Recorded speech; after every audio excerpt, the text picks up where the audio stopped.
Hello and welcome to another ENVI tutorial video.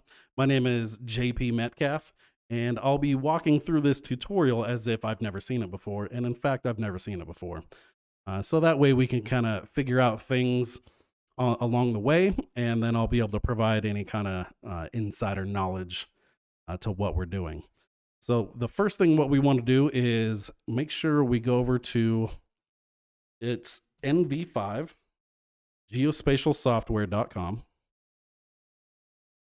and that's going to bring us to l3harrisgeospatial.com. We're in the middle of a transition.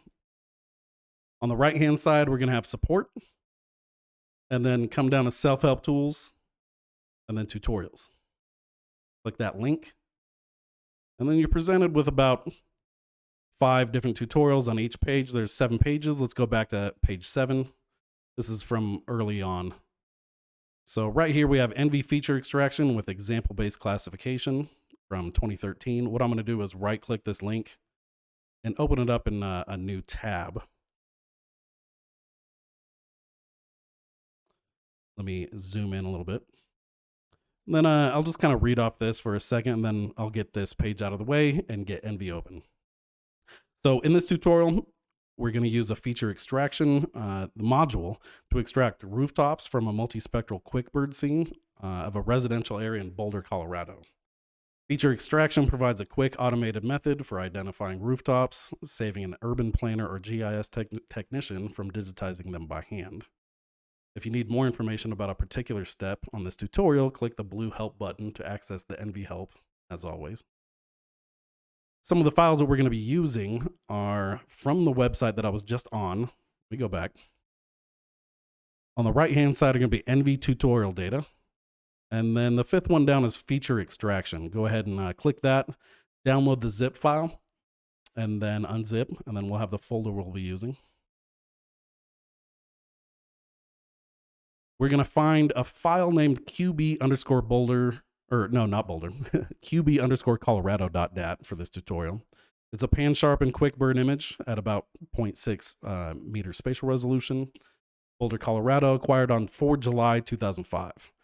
QuickBird imagery and images are courtesy of Digital Globe and may not be reproduced or distributed without prior written permission of Digital Globe. So if you want, you can pause the video, download that data set, come back, and hit play. So a little bit of background. Feature extraction uses an object-based approach to classify imagery, also known as object-based image analysis, or OBIA. That's where an object, also called a segment, is a group of pixels with similar spectral, spatial, and/or texture attributes. Traditional classification methods are pixel-based, meaning that spectral information in each pixel is used to classify imagery. With high-resolution panchromatic or multispectral imagery, an object-based method offers more flexibility in the types of feature to extract. I will say, I like to think of feature extraction as kind of you classify the image in terms of grouping similar spectra together, kind of like unsupervised. And then for example base, you're going to pick which group or segment corresponds to whatever you're looking for. And then you'll run a supervised classification to go and find other groups of pixels like that. So the workflow involves the following steps: dividing an image into segments, computing various attributes for the segments, attributes in terms of spectral statistics. We have spatial and texture attributes. We are going to create several new classes, interactively assign segments called training samples to each class, and then classify the entire image with a k-nearest neighbor, KNN, or support vector machine, or principal components analysis supervised classification method based on your training samples. Export the classes to a shapefile or classification image. So let's start the workflow. So on your computer, whether you have a Mac or Windows, go ahead and open ENVI. I happen to have it open right now. And what I'm going to do is, it says navigate to feature extraction and select the QB Boulder _ or QB. I say QB Boulder a lot because it's like shipped with ENVI. I use it a lot. QB_Colorado.dat and click open. I'm going to go to File. And then I'm going to look for my tutorial data. It's under ENVI tutorials. Find feature extraction. QB_boulder dat file. Hit OK. Zoom out a little bit and kind of look at it. It's a little kind of grayish. So from the optimized linear drop-down list in the toolbar, it's optimized linear because it's part of the image. It could say something different. We're going to select linear 2%. And that brightens up the image. It takes those 2% tails in the histogram and stretches it over 98%. This type of stretch brightens the image, making it easier to see individual features. That's true. Now, from the toolbox, we're going to select feature extraction. Close some of these up. Feature extraction on the right there. Example-based feature extraction workflow. Okay, we have 5 different tasks here. There's a cloud mask, example-based, rule-based. Rule-based is a different video. And then you can just do segment only. But for now, hold on. I'm just going to kind of look around the image, see what we have. On the right-hand side, it says that we are 0.6 meters. Okay, no clouds. The spectrum of the road looks pretty uniform, so that's good. Right. This is July. Oh, the grass doesn't look that great. All right. Double click on example-based feature extraction. That's going to open up a little window. Kind of looks exactly like our image here for the icon. And for the input raster, since we just have that image in, just that one, it automatically populates under the raster file. So that's good. Otherwise, you can go to browse and find the image that you're going to use. And it looks like we have a few different tabs that we can go through. But in the tutorial, it says that we're going to segment the image next. That's the next section. So segmentation is the process of dividing an image into segments that have similar spectral, spatial, and texture characteristics. The segments in the image ideally correspond to real-world features. Effective segmentation ensures that your classification results are more accurate. All right. Interesting. So what we're going to do, it says use the drop-down list in the main toolbar to zoom the image to 200% or 2:1. That is located up here. Okay. We're going to zoom in just because we're going to run like a preview segmentation. All right. So let's see. Oh, that's kind of interesting. The PDF skipped a lot of stuff. All right. Anyway, I can figure it out. Under input mask, if I zoom out, there's nothing really I need to mask here. So I'm going to skip input mask. Ancillary data, this is where you would add something like a digital elevation model or a digital surface model. And then you can use that to like really hone in on the edges. I don't have any DSM or DEM for this, so I'm going to skip ancillary data. And then in the custom bands tab, I can actually calculate a normalized difference, like vegetation index. And then I can actually select which bands I'm going to use. Or I can change the color space. For now, I'm going to skip that. I'm just going to hit next. So in the window, you can see that it's calculating statistics. It kicks out whatever was in the ENVI like main window and just submits the QB_Colorado as the main image. That's all we're working with. That's typically what workflows kind of do. They make sure that you're focusing on the image at hand. So this is where I can hit the preview button. And once I hit preview, it's going to show what the segments are going to look like with the edge algorithm at 50 scale level. And then the merge algorithm at full lambda at 0 merge. The texture kernel size is 3. That's a 3x3 window. I'm going to preview, and it's going to show me a little preview window. And this says this is what the segments look like at the current settings. So while I have this like window open, I can move it around. And then let's say I find an area that I'm like, okay, this is kind of like a good example of where I can start to go back to 200%, where I can start to adjust my settings.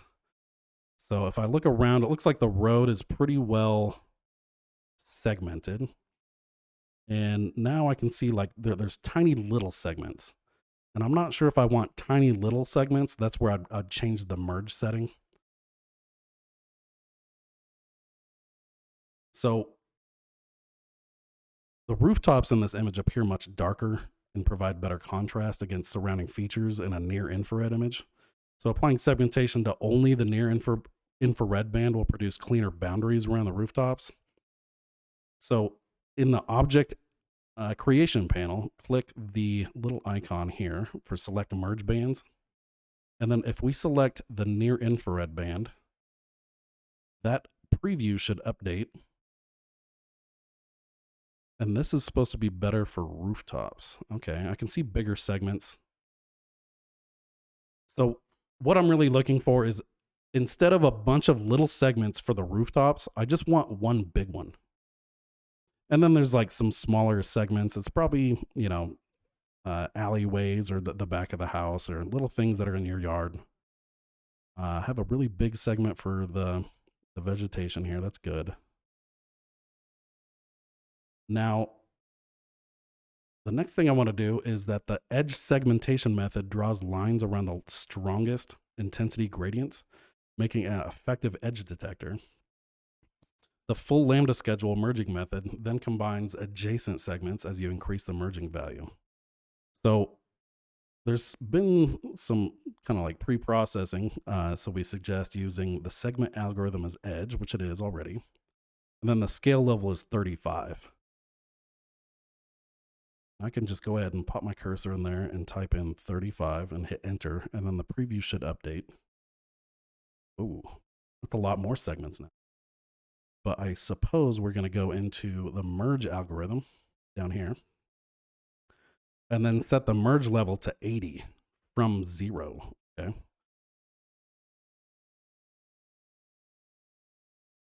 Okay, that's looking a lot cleaner. This is a lot less segments.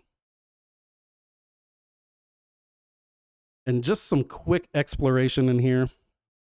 What if I said the scale level was 75?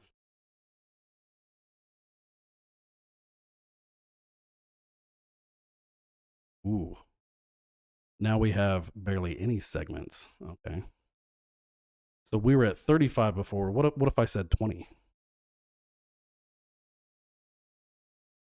Okay, it's looking more segments than what I'd want. I'll go back to 35. I think I can work with that. Okay. If you left the scale value at the default of 50, some of the rooftop segments would be combined with segments representing adjacent backyards of trees because they have a similar intensity. Yeah. So a value of 35 works well to separate the two features. When we're satisfied with this preview segmentation, we're going to hit next, and then it's going to create and display a segmentation image. Each segment is assigned the mean spectral values of all pixels that belong to the segment. So I know from running this that as soon as I hit next, it kind of makes like a cartoon image. I'll hit next. It's gonna do some processing.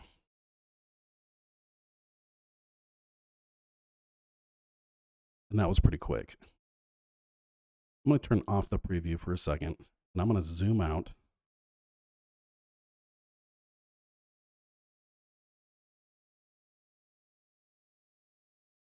Let's see what this looks like. So as I hover around different segments, it'll highlight in cyan. And the connectivity in the road is amazing. I mean, there are a few separate segments here, which shouldn't be too bad, but what's going to happen is if I pick this as a segment and we do a classification, it's only got to find a few other segments. So it takes a lot of the heavy lifting out off of trying to look at every single pixel. We're also using like the spectral mean or whatever we want to use here. Also, I'm noticing that this entire field is one giant segment, save for the one tree or few in the middle. And as always, I can turn this on and off. So although there is a bunch of different spectra in this area here, I'd say it's like a, park, that just turns it all into one big field, which is good. Unless you're interested in, the vegetation health of each different part of the park. So now what we're going to do is we've made a segmentation image and we said, hey, we're fine with these segments. They're nice and big and blobby. Now we're going to select training samples or examples. And in this step, we're going to select representative samples of different features and assign them to various classes before performing a supervised classification. Okay. So segmentation is complete now. The example-based classification panel appears with one undefined class, that's class 1. So as I move the mouse around the segmentation image, the object underlying the cursor is highlighted cyan. Yeah. You may need to click once on an image to activate this function. All right. So I have the preview button off. In the class properties table, we're going to change the class name to rooftop and press enter. All right. I'm going to get rid of new class. Just type over it. Say, and then hit enter. I'm hitting enter so it actually submits the name as the class. Otherwise, it's just going to say new class 1. So we're going to click on 20 different segments that represent rooftops. Let me move this out of the way here. Zoom in. Try to pick a variety of sizes, shapes, colors, and intensities. The more training samples you select, the better the results from classification. And on the PDF, there's a little graphic showing what they chose. All right. I'm going to pick this one. This one. I'm just kind of quickly moving around the image here. Let me zoom out.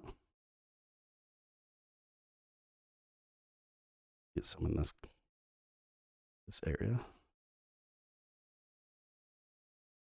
Now I have 12 and it's showing, now I have 13. It's showing the number of examples inside of the actual workflow under the class. I'm gonna get that dark roof. 16. Ooh, there's a whole group of lighter shingles. We got 21. I'll pick up a few extra, it's fine. So if you pick one that you don't want, if you click on it again, it'll go away. So now I have 22. That works. If individual segments are hard to discern from each other in certain areas, enable the show boundaries option to draw boundaries around the segments. Okay. So show boundaries is going to be right here, little button. And for display purposes, that is not bad. Although the red class is kind of hard to see within the red vector file here. Turn that off. What you can also do is turn off the region means layer just to see underneath and say, oh, is that really a rooftop? Also, I'm picking segments along the region means, although I have it turned off. So that's actually kind of cool. So I can see the original image and say, oh, okay, that's a rooftop and that's a rooftop. That makes things a lot easier. I'm going to go over 20 here. All right. We grab. Ooh, that's a good segment. And see, like this one, it kind of like bleeds out into the backyard. Maybe the fence kind of looks like a rooftop. There we go. If you pan or zoom around the image, remember to click the select icon in the main toolbar. So that's so you're actually selecting instead of doing something else. Instead of like pan, now I can't select anything. So I have to go back to select to be able to pick these segments. Now, define several more classes that are not rooftop. So in the example-based classification panel, we're going to click the Add Class button right here. In the class properties table, we're going to change that new class name to grass. And it just happens to be only because the next one will be blue. It's red, green, blue. Hit enter. And then select the grass on the left side of the panel. All right. And then select at least 20 training samples from the image that represent grassy areas such as backyards. Okay. That is a grassy area. That is one too. I'm gonna zoom in a little bit further. I mean, that's grass. There we go. There's a backyard. I would say part of that is trees. Not sure if that's grass. I'm going to say that one's grass there. Where's all the nice grassy yards? And without looking at the spectra, I assume not a lot of people have artificial turf in their backyard here. I think Colorado gets enough rain, although it is dry. Let's see. It's a good one. It is a front yard grass, but only a portion of it. See, I think this segment is too big. It like covers the driveway. This one is also not that encompassing.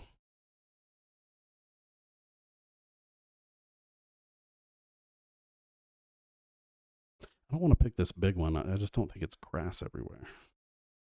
I'm at 18. Get 2 more. That one's good.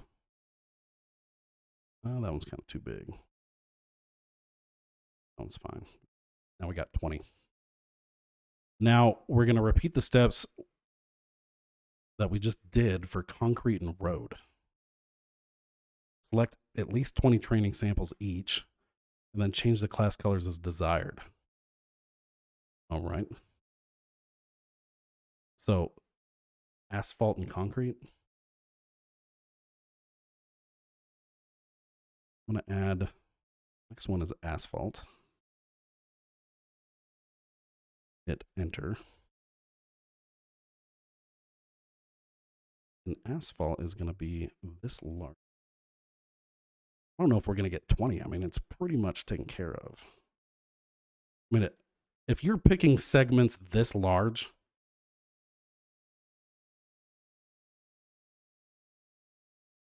at some point, it's like you don't even have to classify it. It's like you already picked it. So I'm going to leave it at 10. And then concrete. Oh, okay. Concrete is going to be that brighter driveways, basically. I'll pick those segments.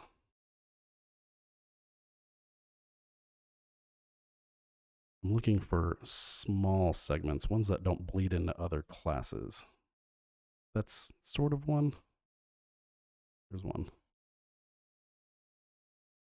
Yeah, that's too much bleed here. That's good.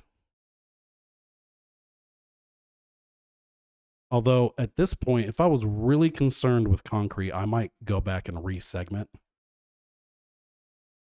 Because anything that we classify, it's going to use those segments. So from the get-go, I kind of know that. I just want the spectral mean to be good. That one's good. That one, fine. Fine.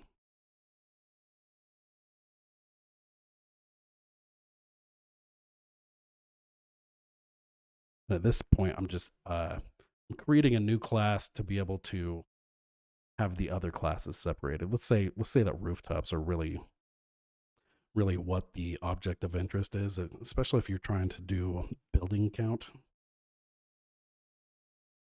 Okay, so now that we have a bunch of different examples, I should be able to save my examples, and I'll just put it in my downloads here. Or let me go back to my tutorials. Let's see. Data, tutorials, feature extraction. I'm going to call this JP.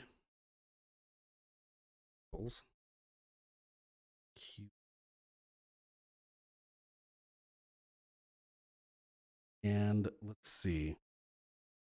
Oh, it's a shape. Shape file. And it looks like another one is saved already, so I could have just used that. That's okay. Now you want to save those if you have been working with a very large image. I know that QB Boulder, excuse me, a QuickBird image is much larger than this, and so we're just working with a little subset. Feature extraction does take a while to process, so working with a subset is advantageous. So for each segment, ENVI computes various spatial, spectral, and texture attributes. You probably heard that several times now. Spatial, spectral, and texture attributes. In this step, we're going to choose which attributes to use in the supervised classification. By default, all attributes will be used. So see list of attributes at the end of this tutorial for definitions of all available, because there are 20 something different attributes. So if I click on the attributes selection tab, on the right hand side, everything is on here by default. And if you found that, okay, this is maybe a little bit too cumbersome, I'm really just interested in, let's say, the length of a segment is very useful for finding rooftops. Let's say you're only interested in residential, that you might try to have it hone in on a certain length of a segment. That's going to be the spatial attributes. And I'm looking at this list here. There's compactness, roundness, rectangular fit. That's a good one for rooftops. Number of holes, I would assume no holes, unless it's you have like a little courtyard on the inside of your house. Spectrally, it's going to be a range of the different asphalt type shingles that you use, or whether it's wood or but it looks like everything's pretty much similar type of rooftop, except that one little area down here. It's got that brownish looking color. And then if I open one of these up, it's going to have blue, green, red, near infrared. So this is a 4-band image. It's going to use the spectral mean for all 4 of those channels. And then a spectral standard deviation, min, max, and then texture, range, mean, variance, entropy. Right? So it's pulling that from the spectral. And then, the spatial part is really just spectral invariant. It's really just based on the segment itself. Okay. So for this tutorial, you can let ENVI determine the most appropriate attributes to classify by clicking Auto Select Attributes button. Let's see where is that? Oh, it's right here. Auto Select Attributes. Okay. And then it just went out and said, okay, I'm going to get rid of a lot of the spatial attributes. Oh, that's pretty cool. All right. After a brief moment, select attributes column updates to show which attributes will be used. All right, so we got rid of, I think we basically have a lot of what we had. We just don't have the spectral standard deviation. And we've reduced the spatial components down to 5. Area, length, elongation, major length, minor length. And again, if you want to see a quick description of each one, it's at the bottom of the PDF that we brought up. So the next part under algorithms is where we're going to select a different classification method. Feature extraction offers 3 methods for supervised classification. That's k-nearest neighbor, support vector machine, which is a machine learning technique, or principal components analysis, and that's going to be basically decorrelation. So for this tutorial, we're going to use k-nearest neighbors, which classifies segments based on their proximity to neighboring training regions. It is more rigorous than other methods, and it more accurately distinguishes between similar classes. So use one of the zoom tools to go out to 100%. Or I can just click up here and say 100%, 1-to-1. Enable the preview option in the example-based classification panel. I'll do that now.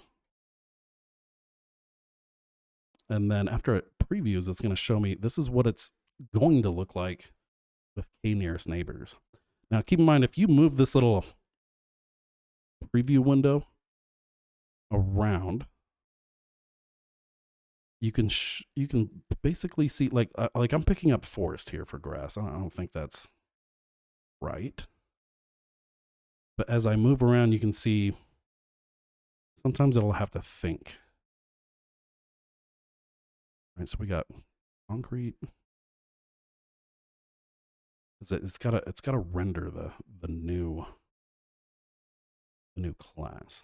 Oh, what's interesting is it didn't pick up this field as grass.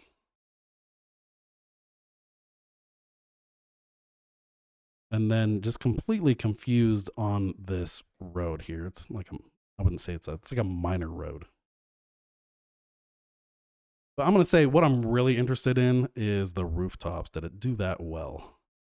And I can tell up here, like not that well. So with it, you know, I know the PDF says do KNN. And I can either change the threshold, or I'm just going to try SVM real quick and see what it does.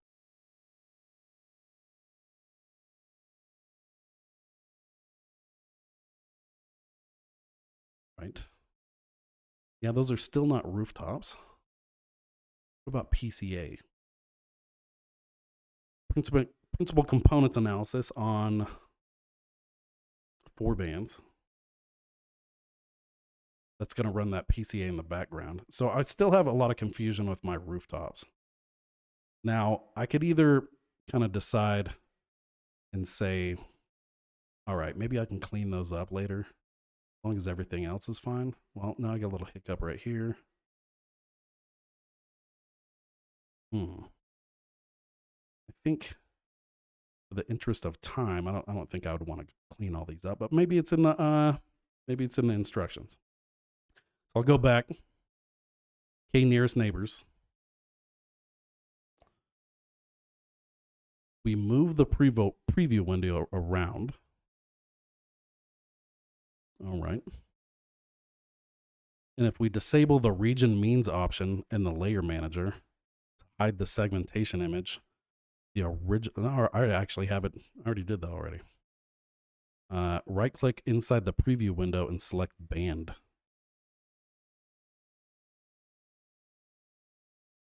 What does that mean? Oh, here.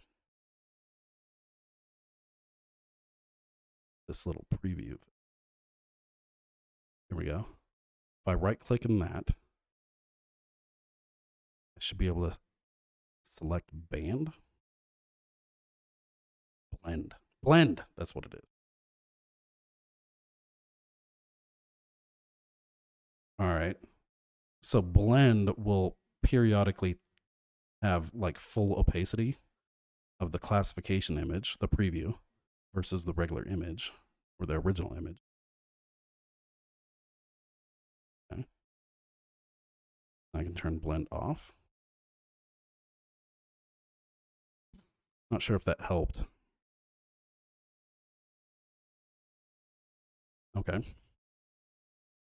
You can use the forward arrows which I actually don't think those are on this guy. They're usually up. Maybe there's something going on with my graphics, but they're up right here where it's kind of lighter gray.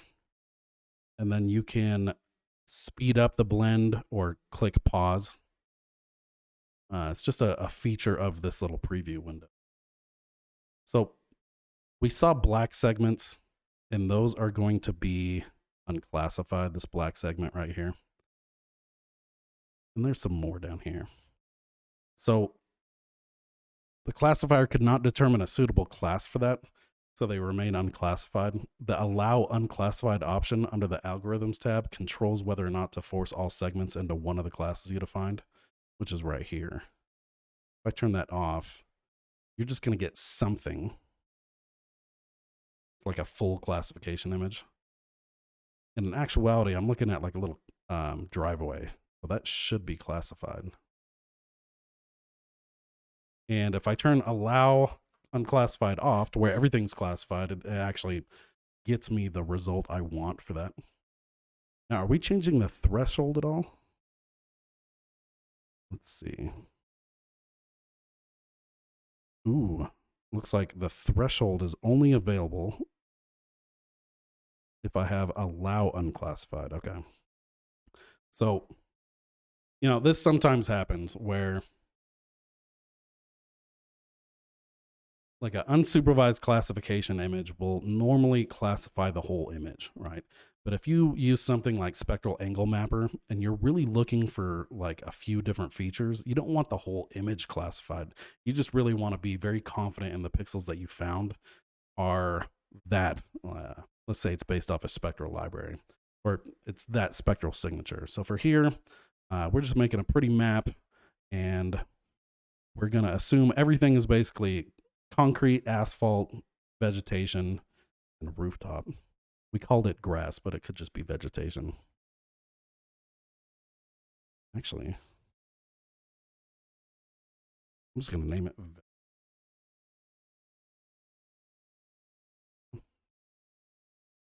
And I think that's more generic in terms of what that spectra is. So in Adjust Canon settings, you can select the Algorithms tab. If you increase the threshold value, the default is 5%, which means segments that have less than 5% confidence in each class are set to unclassified. If you increase that slider, the classifier will allow more unclassified segments. And if you decrease the threshold slider, the classifier forces more segments into classes, therefore creating more opportunity for misclassification. So if you want to be very confident in your classes, I would turn Allow Unclassified off or on, and then adjust the threshold. Let's see what it does real quick. In my case, I wanted that unclassified segment.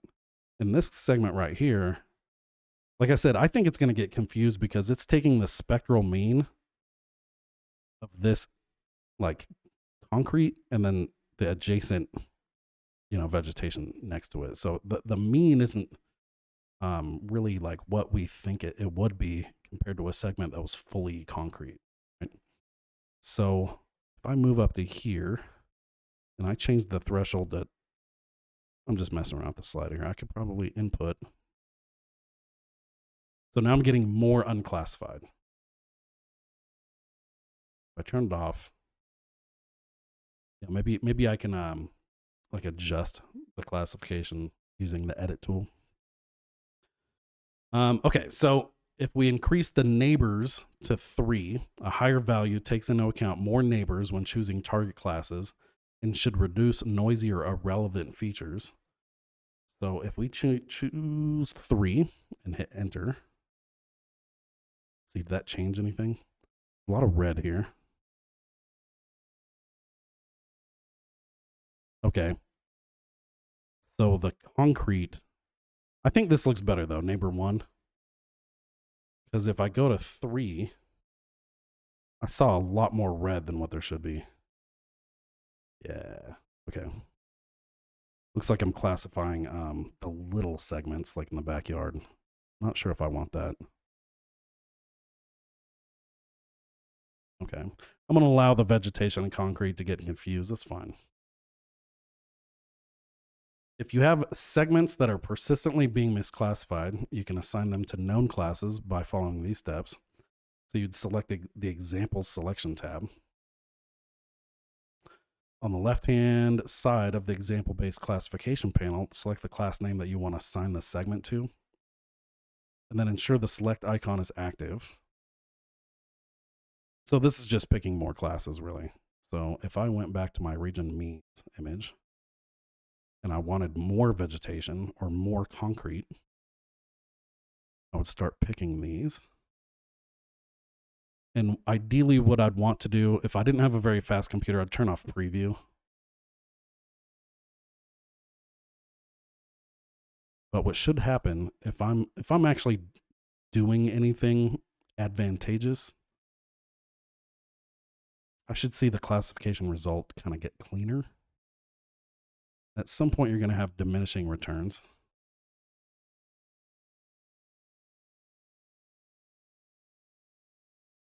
Let's stop there. Probably mess around with that all day. Or you'll probably notice that some trees and grassy areas are incorrectly classified as rooftop. Try creating a new class called trees and select a training sample for that class. All right. So instead of vegetation, let's say I'm going to change that back to low vegetation.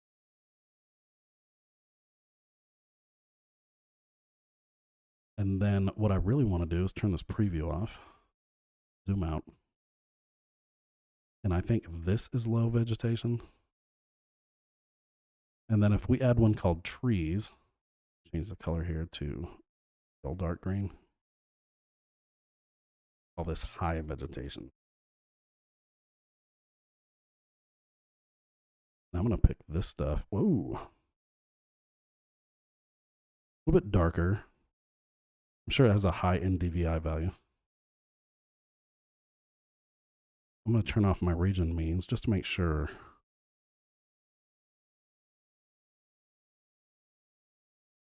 Actually, instead of green, I'm going to change that to purple.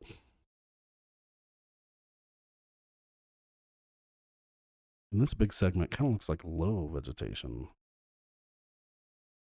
There we go.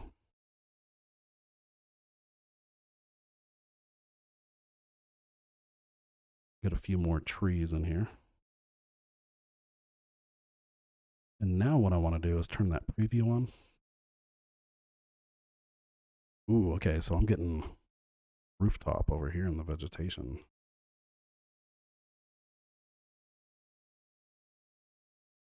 I'm going to pick more trees.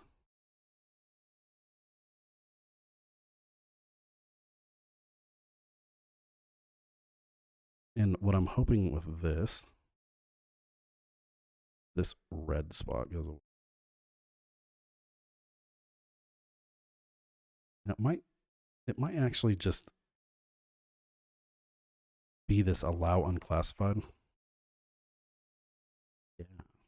Yeah. Let me turn that down to 5 again. Ooh, not 100%. 5, hit enter. And I was hoping that this would just be, it's like, well, it's dark, so maybe I think it's, there we go. I think this looks better. I just don't want to have false. Yeah, there we go. Thinks that's concrete still. You know, the easiest way to get rid of that. Let's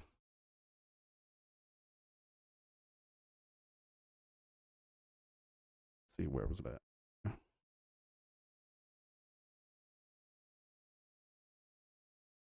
Is just pick it. Okay. All right, so let's say we're done. We're kind of, we want to run KNN across the whole image. And then if we go to next,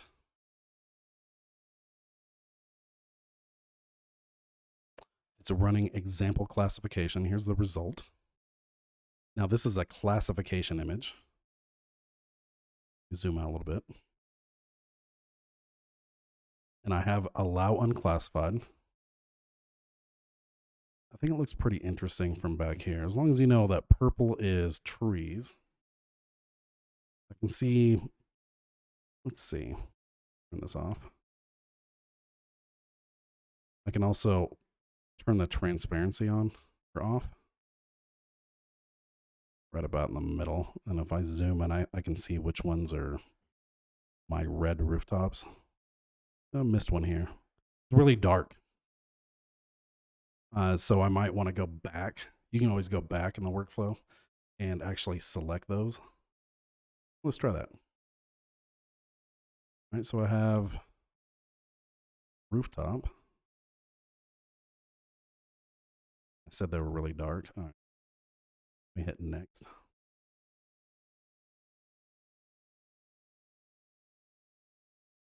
And it could just be another parameter I need to set. But for brevity, let's keep going on. The output panel lets you export various components of the supervised classification to raster images or shapefiles. For this tutorial, you're going to export a classification image to ENVI raster format, then overlay the classes on the original image. By default, the classification image will include all of the classes you define. Okay. In the Export Vectors tab, disable the Export Classification Vectors. Okay, right here, it says it'll be shapefile. You don't really have a choice here. And then it automatically puts a path name of where this is going to be. This is one of the most time-consuming exports of this process. So unless you really want the segments as a shapefile, I turn this off unless I'm going to like upload it to ArcGIS Portal. Under Export Raster, export classification is turned on, and I don't really have a choice whether it's ENVI or TIFF. And I can actually explicitly say where this output is going to go. I can export that segmentation image. I'm going to turn that on because I think it looks cool. Like I said, like a cartoon. And then under advanced export, I can export the attribute image. I'm going to do that actually. I'm going to hit OK. And then there's a confidence image. I don't really care about that right for now.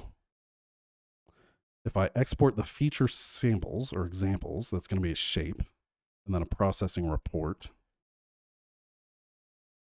So for S and G, let's export these. Everything except export vector. Yeah, I'll do a confidence image too. Let's see. How far are we until the end here? Oh, we're there. I'm going to hit finish. ENVI is going to export a report, the results, class confident. That was pretty fast, actually. All right, so now we have the classification image. I can turn that on and off. And it exported things, but it didn't put them into the data manager. So what I'm going to look for is what I think is really interesting looking is that should be the attributes. There we go. So notice that the original image, QB Colorado, is 13 megabytes. The attribute image is 303 megabytes. So we're making data here. The segmentation image is right here. And it looks like what we used is like a preview. I just always thought it looks cool. Now, if you run segmentation on just a regular image, like let's say it's a selfie, it produces pretty cool results. So not everything has to be a geospatial enabled image. So there's that. You also have the color infrared version. I think that looks pretty cool. Now, if I really wanted to delineate the different types of vegetation, I would have used for that ancillary information. Actually, it was the one next to it. It was like maybe an index or some kind of band math. I would have selected an NDVI as an extra attribute. Now I want to open up, this is called the attribute. I just want to explore this real quick. We have spectral mean. So the actual segmentation image is the spectral means here. So if I said red, green, blue, I should be able to get the exact same thing. Okay. And then near infrared, red, green will give us that color infrared. The standard deviation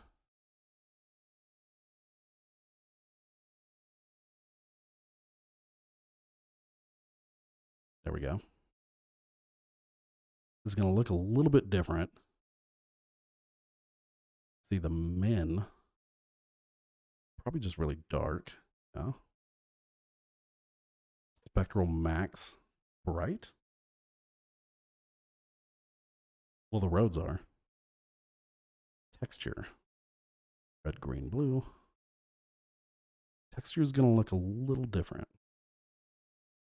And these all have values associated with variance. Okay, so here's area. I'm going to load that as grayscale.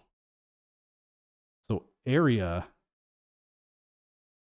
this raster is going to show things that have large area as bright.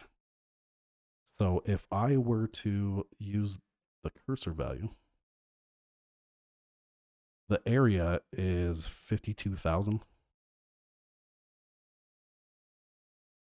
of that large grassy area.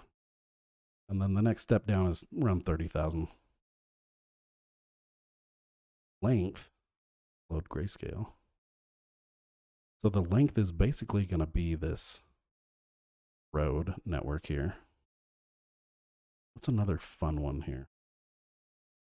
Elongation, that's definitely going to be the roads. One of the roads, yeah. Let's see, convexity. Kind of interesting looking images, right? So here's another thing. This is about 20 something different bands for the attribute image. Cool thing about this is you can bring up a spectral profile. Although it's not spectra, you could actually just use this attribute image to classify all this. So whatever this band is right here, and it's probably area. Yeah, 52,000. Has a huge spike for area. And I'm going to probably see that same thing with the road. If I move around. So this upper portion is the spectral part. This middle portion is texture. And then the attributes to the right of about 20 are spatial. I just want to show that real quick because you can kind of look at it and say, oh, it's interesting that these have signatures, right? So with that, the example-based classification did a fairly good job of extracting rooftops, but like any automated method, it did not extract every segment that represents rooftops. It got us close. We could actually do something like, let me get everything out of this view, remove all. We could do something like this. Load data.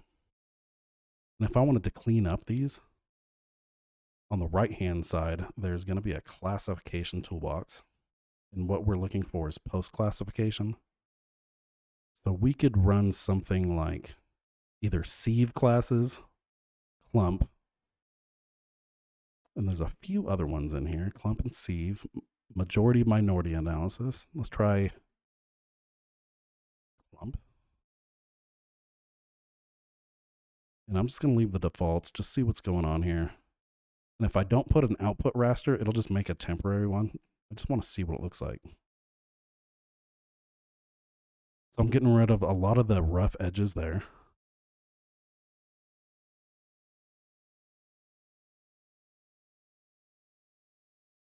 And what does sieve do? Or what does it look like, at least? Pixel connectivity. I'm going to leave the original image, original class image. I'm going to say original defaults and see what that looks like. So this looks exactly like the original image. Okay. What else? Clump sieve. That's about it. We could edit this. That's heavily involved though. That's basically where you're taking pixels and painting, and you could say shape, and then say from this class to that class. So you can actually take out, let's say that this is from unclassified, like so. And let's say I want to go from unclassified to low vegetation. Pretty cool, right? So that's edit classification image. You can spend a lot of time in this, especially if you wanted to make this a lot prettier. So in some areas, the texture and brightness of rooftops was similar to adjacent yards. So the two other features may have been combined into one class, or other features may have been misclassified as a rooftop. If you're not satisfied with your results, you can spend the next 7 days working on it. Try experimenting with different segmentation, emerging values, try a different classification method, or collect more training samples. So I joked about the 7 days, but in reality, if you're trying to put together a classification map that is going to like be hosted on a server and served to customers and things like that, yeah, it's really important to have a nice, clean classification image. If you're just trying to do experimentation, I would probably stop here. Not to stress I want to stress the importance of a good classification image. So feature extraction kind of gets you pretty far down the line in terms of like making segments and things first. With that, stay tuned for the next video. Thank you.